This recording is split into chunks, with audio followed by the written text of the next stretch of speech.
Right now.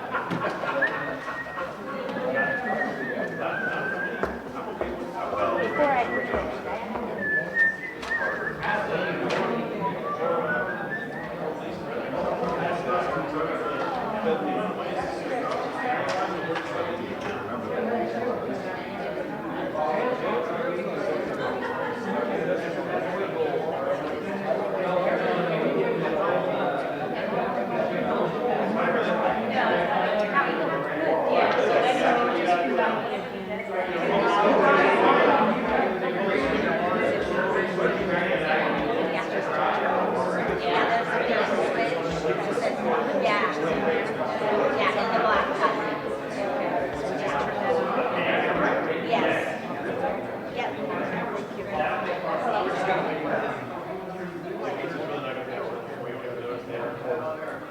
oh, okay, no worries. We're just gonna get ready to start.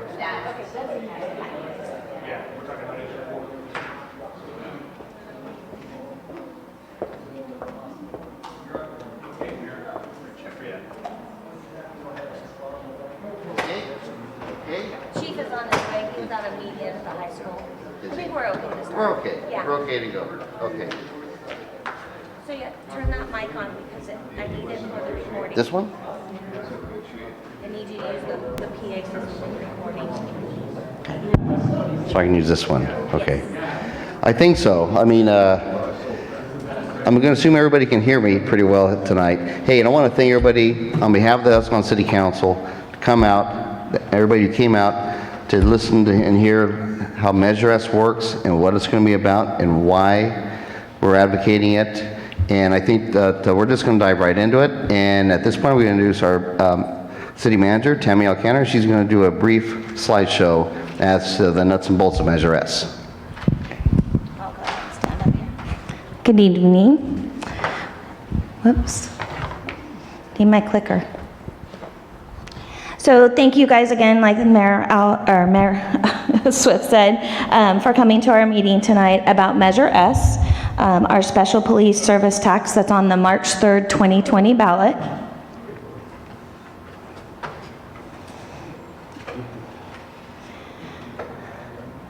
So Escalon City Council approved the placement of Measure S on the March 3rd, for the March 3rd ballot. The measure is for a 1/2 cent special transactions and use tax, generating approximately $280,000 annually in dedicated revenue that shall be used solely for the Escalon Police Department to maintain and enhance staffing levels, as well as funding police training, capital equipment, and operating budget for the next 10 years. Measure S requires a 2/3 supermajority of the voters voting in the election to be approved. If it is approved, the tax would become operative on October 1st of 2020. Measure S includes a 10-year sunset provision, so the tax will expire on September 30th of 2030 unless extended by the Escalon voters voting at a subsequent election. Measure S requires that all funds be deposited in a special fund to ensure that they are used exclusively for the police department programs and services. So it will have its own record keeping in its own fund. Measure S requires sales tax revenues to be spent solely for the police department, projects and services, including maintaining the Escalon Police Department's current staffing level, which consists of a police chief, 2 police sergeants, 1 detective. We currently have 7 police officers. In the next couple weeks, we'll have our 8th police officer, 1 police service manager, and 1 part-time community service officer. Addition of a traffic enforcement officer, including personnel cost, upgrades to motorcycle equipment and training, adding an officer position for code enforcement, enhancing officer post and other training for interviews, interrogations, addressing sexual assault cases, and radar enforcement, purchasing equipment such as new radar systems, license plate readers, improving and upgrading the patrol vehicle fleet. Will Measure S replace the current general fund spending for the police department? The City Council is committed that Measure S revenues will not be used to replace the current general fund spending on the police department at 54%. So regardless of what the revenues are in general fund, 54% of those revenues will be dedicated to the police department as they currently are. Measure S will be in addition to these funds to enhance the police department. And you've probably seen most of this information on our flyers, but how much will a half-cent sales tax cost you?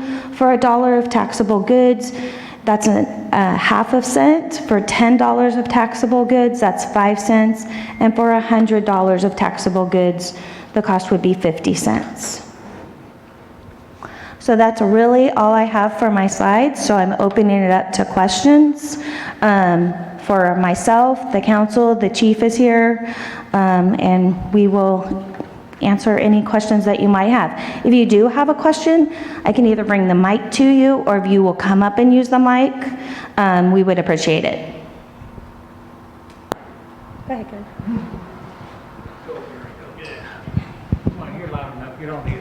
Have you received any feedback from the merchants in Escalon about this? Any negative, positive? Merchants? Yes, that are going to be collecting the tax. I have not received anything from the merchants. Have you, Chief? No. Any feedback? No. So the collecting of it should be traditionally almost the same as what they're doing with their sales tax currently. So it shouldn't be any extra burden on them. Any other questions?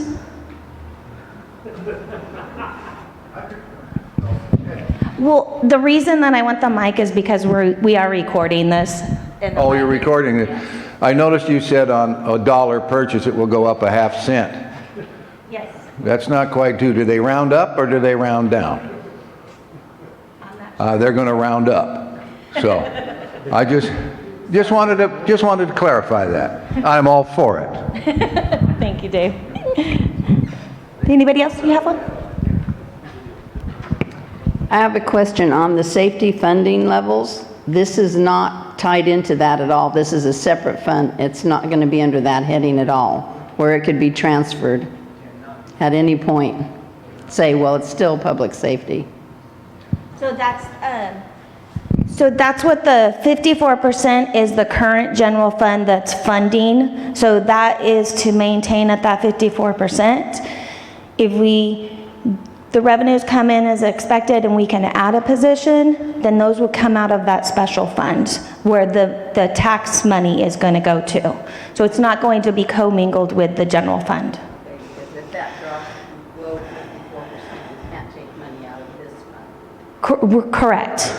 You're correct, yes. No, the general fund has to stay at that 50. The dollar amount can fluctuate depending upon where our general fund revenues are, but they're dedicating at least 54% of those general fund revenues are going to go to public safety. And then then we'll use the sales tax money to enhance that. Does that make sense to you? Sorry. Saying that I don't want to see that go down like to 30 and they say, oh, here's this pot of money and it's under the same thing. No. So we'll just transfer some over there because it's really not specified. No. It would definitely not do that. So what's that up there? It said enhance the police department. So that's all. Enhance me. So that's all of those other items, like maybe additional staff specialized. It's their training, their more specific training, cover the cost when those officers are out on training. Sometimes we incur overtime. It's vehicles or equipment enhancement. So a radar. Would you like me to try and Sure. There you go. By enhancing the police department, currently, as you saw the staffing, with this fiscal year, which started in June or July 1 and goes to June 30th, we, the city and the council, added 2 more police officers to our staffing level to give us 12 full-time officers, which allowed us, and the money that is paying for that is coming out of the general fund and our reserves, because the general fund is not entirely covering that. Portion of this tax money would ensure that we stay at that full-time staffing of 12. Any additional money, say the projected money is I think it's 250, 280. Any additional money over that would then be utilized to, say, possibly add another sworn police officer, or buy specialized equipment that we can't currently fund, or enhance the vehicles. Most of our patrol cars are 2003 and are approaching 100,000 plus. And on a patrol vehicle, that's a lot of money. That's a lot of mileage. We've been phasing in new cars. Our newest vehicle is a 2017. We were fortunate enough to go out and buy some Dodge Chargers, and I'm recalling that they're, correct me, Rob, they're 2013 cars, and they came with some mileage on them, 70, 80,000. So we are trying to replace these vehicles. Will break down, they're getting old. Unfortunately, our vehicle maintenance costs are going up each year because of the aging fleet. Training costs, to take an example. If I was to send, we're mandated by California by POST, which is Peace Officer Standards and Training, that certain levels of training have to be met by peace officers. Our current training budget has $10,000 in one account that's referred to as the POST training. And then we have another $4,000 we have for our reserve officers, and another that is considered non-post training for $4,500. So we have about $18,500 in our training budget. To give you an example, every 2 years we're mandated to attend what's called perishable skills training. It involves racial profiling, first aid, defensive tactics, arrest, emergency vehicle driving, firearms, list goes on. It's a 4-day, 40-hour course. To send our officers there, and this year I think we're sending 8 of our officers. That course alone runs us about almost $1,000 per officer, just to send them to that course. So, and that's a post course. So if I send 8 officers to that course in 1 year, I've almost reduced my entire post training budget for them to go. If I promote a person to sergeant, I am required by the state to send that officer to a 80-hour supervisory course. And that course costs me money and a backfill. A supervisory course, to send one officer for 80 hours is going to cost me almost $1,300 in tuition, lodging, and then I have to backfill that position. We have officers that are field training officers. You've probably seen them. They're the corporal. They wear the corporal stripes. Well, the state mandates that if I put a person in that position, he has to attend a 40-hour course to train somebody, and then every 3 years I have to send them to another update. There are certain classes we are constantly having to update, and it impacts our training budget, so that when I try to send officers to specialized training, such as DUI enforcement, which is an issue, traffic collision enforcement, these are all costs that impact our budget. A post-basic traffic collision course, which is a week, I'm looking at $1,200. Besides, that's the cost to send somebody, because those classes are not locally. A DUI class is probably going to cost me another $1,200. And these classes are necessary so these officers have this training so that when they make those arrests or do those investigations, that they can testify in court. We get cases challenged on our training levels, especially with DUI, and if an officer doesn't have this course, you'll have a defense attorney making accusations in regards to his training level. Did he properly conduct those field sobriety tests? Did he do this properly? And thus we stand a chase of losing cases. So training plays an important part. One of the things I was looking at is hopefully to impact our training. to send officers to additional specialized training. There's a class in here that assists officers in interviews and interrogations, it's called. It's a week-long course, and it helps officers interview people more efficiently. And most of these courses I've attended myself during my career.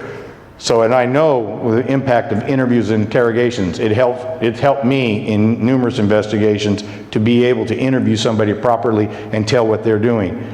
These are all the things we'd love to do to impact our fleet. Much of our equipment is our radar units. We usually try to replace those every 10 years. They're probably getting close to where we should be replacing them.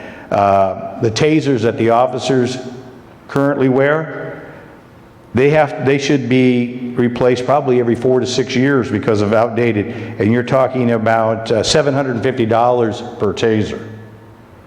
So these are some of the costs. A new patrol car, to outfit a brand new patrol car, costs the city approximately $73,000 because of all the equipment that goes in one of the cars. Chief, the training and tasers and stuff, that applies to both regular full-time officers and your reserve officers? Correct. Reserve officers are mandated to the same standards as the regulars. Their training is similar, and we have ability to send them to all the classes that we send our regulars. The one good thing about when we send our full-time officers to certain post class is that sometimes we actually get some money back from the state for it. The state is supposedly improving that, and my city manager and finance director will attest to, we're getting reimbursements for classes that we sent officers to in 2016 are now coming in from the state. That's how long, and we're not getting fully reimbursed on some of these classes. A lot of these classes we're getting zero reimbursement, but some of them are mandated by the state, and we may get 70, 80%. But again, it takes us 2 to 3 years to get that reimbursement, and that money goes back into our training funds. So that's one of the issues that we deal with. And then there are courses that aren't covered by posts, and that's where we send people to. For my records personnel, property, and evidence, that'll be one thing that'll get a city and or a police chief in trouble is your evidence room. So you have to keep that track of that, and there's yearly training for that and those personnel, and that's not covered by post. That's non-post training money, and that's how our budget is set up. I hope I answered some of the questions in regards to enhancement. Currently, we currently have, I would say 60% of our current sworn staff have less than 2 years experience.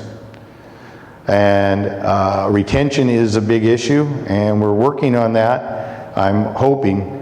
And as has already been mentioned, we will be swearing in our 12th newest full-time officer at the next council meeting.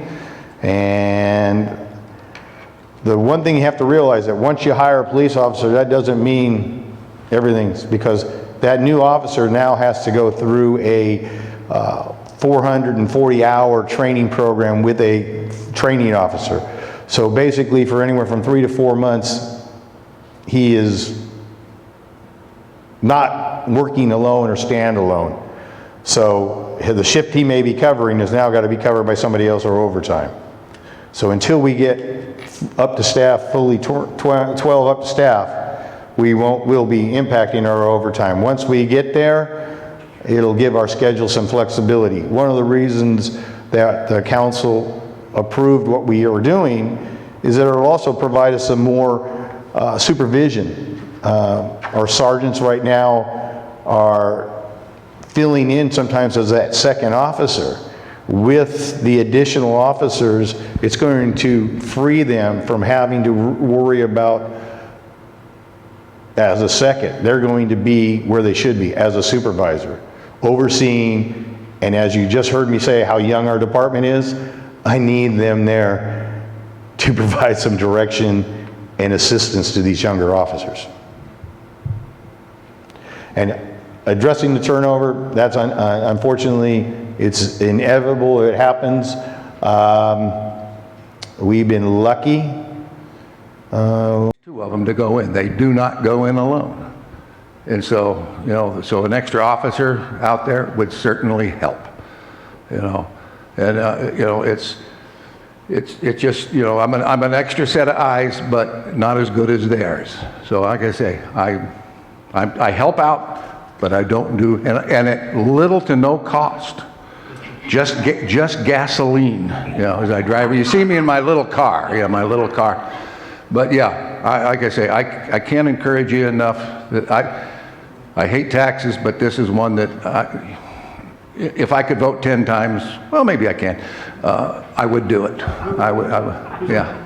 And lunch every so often. Anyway, lectures Lunch every so often. Huh? And lunch every so often. And lunch every so often, yeah. They appreciate it very much. If there are any other questions at a later time, you start thinking about something, they can contact Tammy, Chief, any one of us. Sergeant Flores, they can contact Sergeant Flores. Any one of us. Yeah, what we're trying to do is make sure this is as transparent as we possibly can make it. There's a whole sea of tax measures, the Prop 13s and the gas tax out there. And we really want to make sure that everybody understands this is not one of those bait and switches.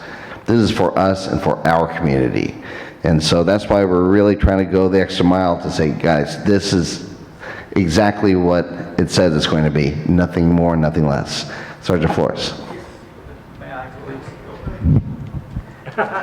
Hello, everyone. Gus Flores, I'm the president of the POA. I got my crew here, and just in the next weeks or so, we're going to be walking the neighborhoods, talking to people. We'll be in plain clothes, introducing the flyer that you got here and stating what the flyer means and what we need at the police department to continue and effectively providing the service for the community. So you'll see us, you'll see some familiar faces, and you'll see some that haven't been here that long, which is fine. They'll have their ID on them and stuff like that. So we'll also be going to the businesses, stop there and see if we can put a flyer on their business if they can allow us to do that. So, but thank you for coming, and that's it. Sorry. Okay, so any other questions on Measure S? Or if you have any other questions on different topics, we can address those too. I just wanted to say one more thing. So we had the option to put this measure either on the November ballot, which is the big one, presidential, all those things, or to do it on March.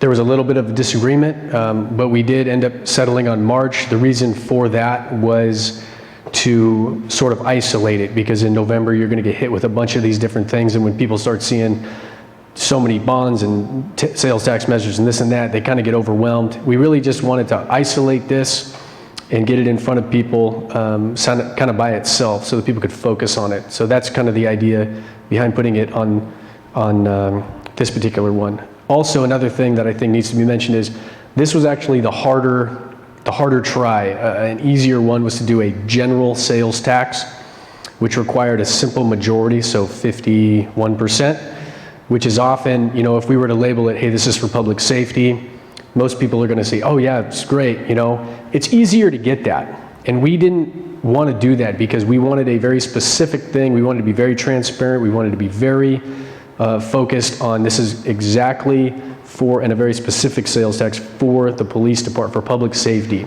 That requires a super majority, right? So 67%. Very different things. It's hard to get 67%. So my last comment tonight would be thank you guys for showing up.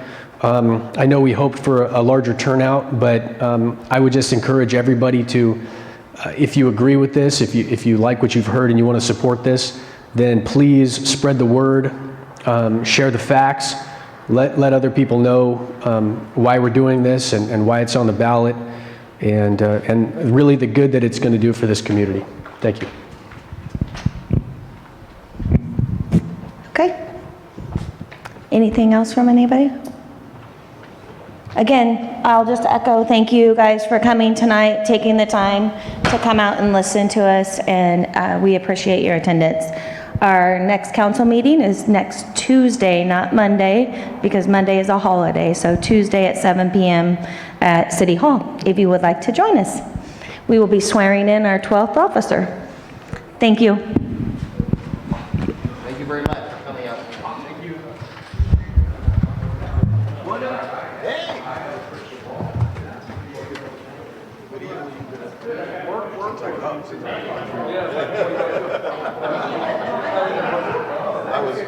I was over at high school, they're doing a presentation.